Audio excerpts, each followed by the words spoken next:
I fell on my ass. I thought I got to the top of Mount Everest, and Mount Everest just fucking slide right underneath me, man. I was like, God, dog, I gotta start from scratch again. Scratch became my friend, literally, man. So, you know, that's how you put in the book, man. Just going up, going down, going up, just the real raw version of how my life was. And it was so in depth to go back through your life with a fine tooth comb that I almost got embarrassed to even put it out there to people. Cause I'm a shy, introverted, leave me alone type of guy. Like, I'm still that motherfucker who is 6 years old, you know, at a play, who can't say his line because I know I'm gonna stutter in front of 5 people. So I walk off the stage. That's still me. So I'm not sadistic, man. I'm focused on what I have to do to stay locked into the game of life. And that's what I tell people, man. I go there. I go there.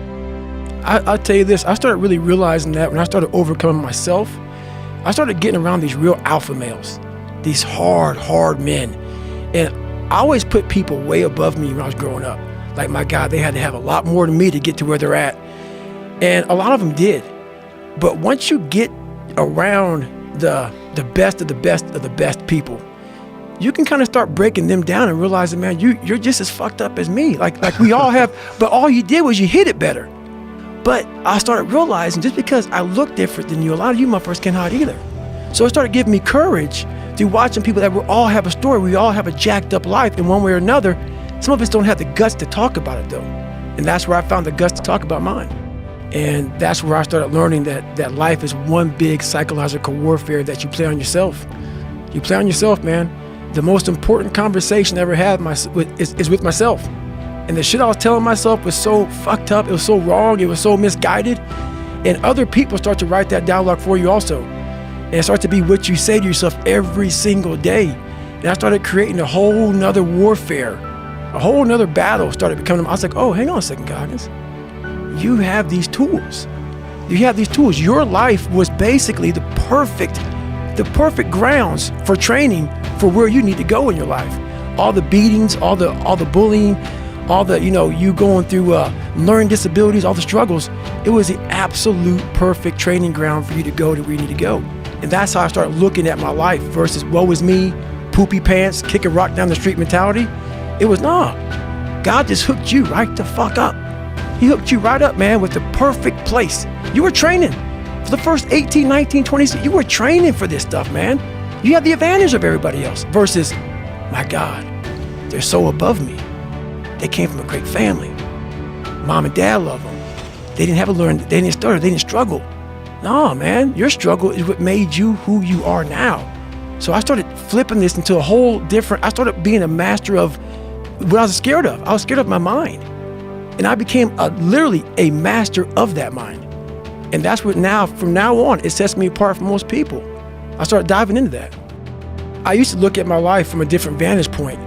And when you're in all the muck and you're just walking in muck and walking in muck and walking in muck, you don't see that if you look off to the fucking left of the muck, there's a sidewalk, brother.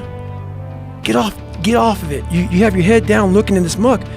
Once I saw the sidewalk, got the sidewalk, I got a little break. And I got a different vantage point. And then from the sidewalk, I found a cliff. Then I found a mountain. I got way up high on top of my life and looked back down on it and said, okay, I gotta figure this out, man.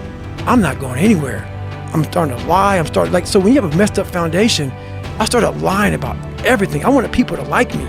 I wanted to be accepted in some society of life, some social society. And I was like, man, this isn't the right way. I'm messed up here, I'm messed up here, I'm messed up everywhere. And so I realized the worst thing that happened to me is I lost myself. I never had myself, I never found myself. I had no self-esteem.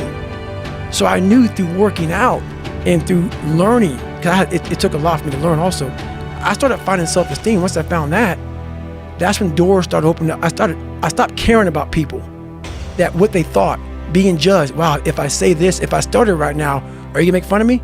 I stopped caring about that. And that's when my life started really changing for me, slowly but surely. I didn't care about losing weight. I didn't care about being the fastest person. I wasn't making the Olympics. I wasn't going to pros. I could barely read and write when I was in a junior in high school. I wasn't going anywhere. I saw working out as a way for me to build calluses on my mind. I had to callous over the victim's mentality.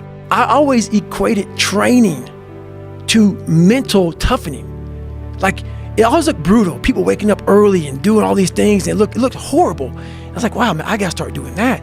Not to get better, bigger, and stronger, but that is what's gonna build me. That looks uncomfortable. That looks brutal. And getting up early, I don't wanna do that. So I made this long list of things that I don't wanna do. And through that, I found myself. I started, I'm like, you guys aren't doing this shit in high school. You guys aren't getting up at 5 o'clock in the morning, running over here in this golf course. So I started seeing myself very differently than the average human being. I was like, hang on a second. I have something they don't have. And that's when I started to develop these things through working out. It was this great, never-ending work ethic. And through work ethic, I developed self-esteem. I watched a lot of movies, and I was really big into visualization. And I always equated working out to struggle. And I struggled my whole life, but I ran from it. So I started realizing, man, I gotta start facing the struggle, and I gotta be mentally strong for the struggle. So that's why I started coming up with like, I'm training for life.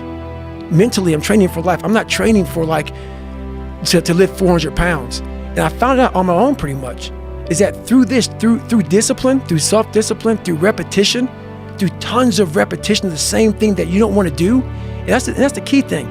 Through repetition of things you don't want to do, you develop mental, like an armor for your mind. You start to armor your mind, because your mind's like, okay, we suffer every day. It's what we do. We do stuff that sucks every day. So then when the suck stuff comes, you're ready for it.